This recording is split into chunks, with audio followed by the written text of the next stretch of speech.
Hi, I'm Dr. Eric Crall, and thank you for your interest in learning more about the ketogenic diet. The ketogenic diet is one of my favorite topics to speak about, maybe because it's one of those areas that mainstream medicine just really hasn't come around to accepting yet. The ketogenic diet is one of the most effective ways for losing weight, but it's not just a short-term solution. You can actually live a ketogenic lifestyle over the long term to manage weight. So how does the ketogenic diet work? The basic purpose of ketogenic diet is to transition your body into a fat burning state where basically you adapt to using fat as your primary fuel source. We never get to that state because we have so many carbs in our diet. But if you lower your carb intake low enough and keep your protein intake in moderation, your body will transition over a few weeks to where it uses fat as its primary fuel. And as we'll talk about momentarily, the body prefers to use fat as the primary fuel. And I'll keep coming back to the role of insulin. Basically, when we consume carbohydrates, our body has to produce insulin to bring the blood sugar down.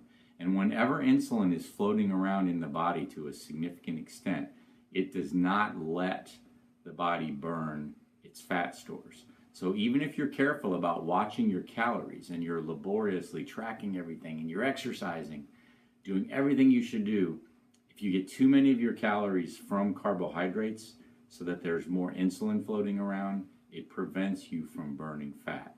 It also has to do a lot with why people will commonly plateau, because they get to a point where the insulin is just not allowing any further fat usage. So when you lower your carbohydrate intake and convert to fat burning, your insulin levels are extremely low, and you basically utilize either the fat that's in your diet or the stored fat that you have for energy. So basically with a ketogenic diet, we're talking about consuming about 75% of your calories from fat and about 20 from protein and 5 from carbohydrate. So I'm often asked, how does this really differ from Atkins? Because it sounds a lot like it. And there's a very important distinction. The Atkins diet has commonly become known as a low-carb, high-protein diet. And many people who go low-carb get high protein. And it's understandable because we've been brainwashed all these years to think that high fat is bad for us. So if you're going to lower carbs, your only other option is to get lots of protein. But the problem with protein is, protein is good, but if you get too much protein, the body breaks that protein down into amino acids and converts it to glucose. So if you're trying to become ketogenic, trying to convert to using fat as your primary fuel, but too many of your calories are from protein, those amino acids will be converted to glucose, and it won't really let you fully adapt to using fat as your fuel. So in general, we need to keep protein intake to about 1 gram per kilogram body weight. So for an example, if your goal weight is 150, that's roughly 65 kilograms. So you would limit your protein intake to 65 grams a day. And we need to keep the carb intake below 20 to 30 grams a day to stay in ketosis. So what about ketosis? Is staying in ketosis over the long term bad for you? And I love that question. A year ago, I would have answered it differently. Doctors, nutritionists, many people in healthcare have the misconception that ketosis is bad for you because we're all trained about diabetic ketoacidosis, which is a dangerous state. And you cannot stay in ketoacidosis. But it all comes down to the amount of ketones we're talking about here. When a diabetic is in ketoacidosis, a life-threatening state, the ketone levels in the blood are anywhere from 10 to 20 or more. When we talk about nutritional ketosis, a healthy state, the blood ketone levels are really just 1 to 3. So this has nothing to do with diabetic ketoacidosis. Ketosis, nutritional ketosis doesn't trash your kidneys, your liver, cause you to leach your bones, all the things that I thought before I really looked into nutritional ketosis as a healthy way of living. So then the next question that always comes up, and I know you're dying to know, is how can it be good for you to eat all this fat? And that's really the crux of what I want to share with you today. We are brainwashed, mostly by the pharmaceutical industry, but we've all bought into this idea for the last 20 years that heart disease is caused by saturated fat and cholesterol.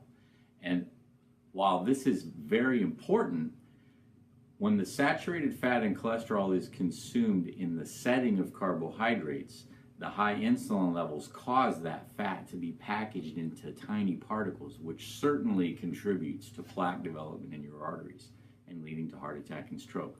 But many studies have shown, and these are well-designed studies, by the way, done in academic settings, not the kind of studies that you can buy to show whatever result you want.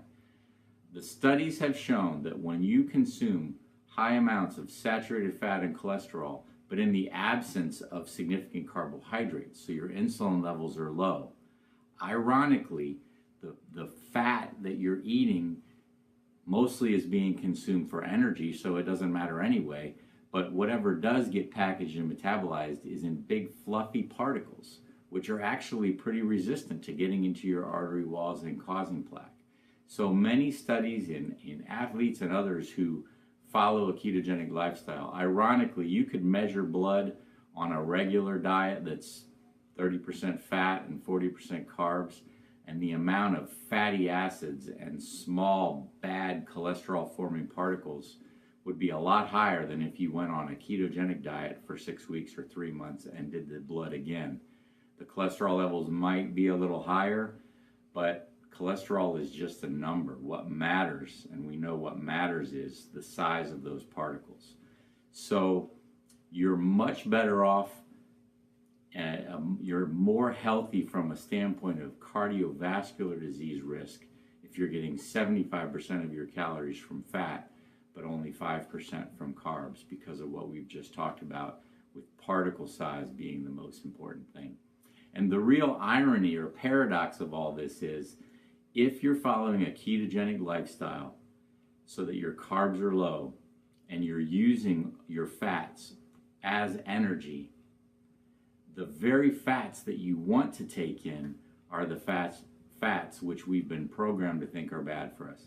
Saturated fats are the best, most efficient energy sources because the body doesn't have to break them down. There's not all these double bonds in there that cause it to be less efficient as a fuel source. So fully saturated fats like coconut oil, butter, red meat, the actual fat on the beef, those are ideal as energy sources. So when you're following a ketogenic lifestyle, those are the kind of fats that you actually want to consume, and they're not bad for you for all the reasons that we've just talked about.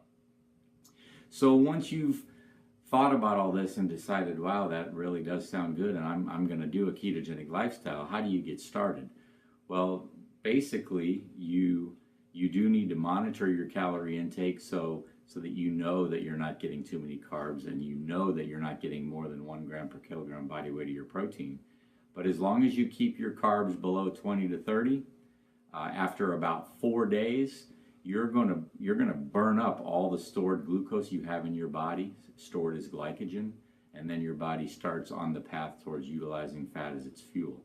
So imagine, and you might have heard this, you do go through a significant adjustment after 4 or 5 days where you start to feel bad because the body doesn't have the glucose and it hasn't yet adapted to using fat. So it wants to burn glucose in the brain. It's not there, so there's a lightheadedness, a fogginess, but that goes away pretty quickly. And you adapt a lot more quickly with a ketogenic diet than with Atkins when you're getting too much protein, because the high protein doesn't let you transition to fat burning as quickly, and so you don't have the glucose around, but you're also not adapting to using fat, so you basically don't have your primary fuel source at all, and you feel bad for a longer period of time. So it's also very important to track your ketone levels as you get started, and we do this simply by checking urine strips. So after 4 or 5 days, if you use a urine ketone strip, it'll turn bright pink or purple, indicating that you are releasing ketones into the bloodstream. And I also like to emphasize that for the first month or two, you can use those urine strips, but realize after 2 months or so, all those ketones that are released into the bloodstream are now being burned up for energy. So there really is not an excess to spill over into the urine. So after a couple of months, your urine strips will be negative, but you are in ketosis. So you really need to use blood ketone strips after a couple months to make sure that you're staying in ketosis. Because remember, it is important. I've told you that this is healthy for you to live this way, but that assumes that you're not getting hidden sources of carbs or too much protein and going out of ketosis. So it does require some monitoring just to make sure that you're staying in the healthy state of nutritional ketosis. So what if you are doing everything you're supposed to do and you're not going into ketosis? The most common reason for that is that you're getting too many carbs, hidden carbs, and that's why you need to be monitoring the carbs. And so as you check a urine ketone level and you're not in ketosis anymore, you can look back and see, well, where did the carbs come from? But sometimes you are so careful with the carbs that you know you didn't get too many carbs, and that's why the point about protein is a very important take-home point, because too much protein would be the second most common reason why you may not be getting or staying into ketosis. So you keep it at literally 1 gram per kilogram of body weight.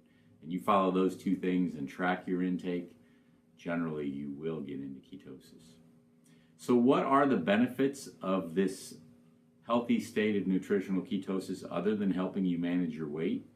Well, most people who live this way say that they've never had this much energy. Their primary fuel is always available. They don't get the highs and lows in energy level due to highs and lows in blood sugar intake. And they just feel good most of the time. No emotional highs and lows. And it's interesting, when you're on a ketogenic diet, you do experience hunger, but it's kind of like, okay, I'm hungry, but I'll get to it when it's convenient. You don't have a sense of I've got to eat now, because your body does have its fuel source available if it needs it.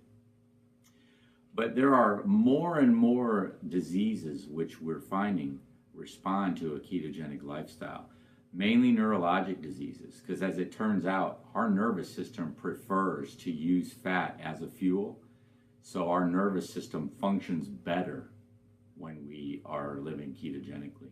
So Parkinson's disease, Alzheimer's, MS, and seizure disorders are conditions, part of which the treatment can be a ketogenic diet.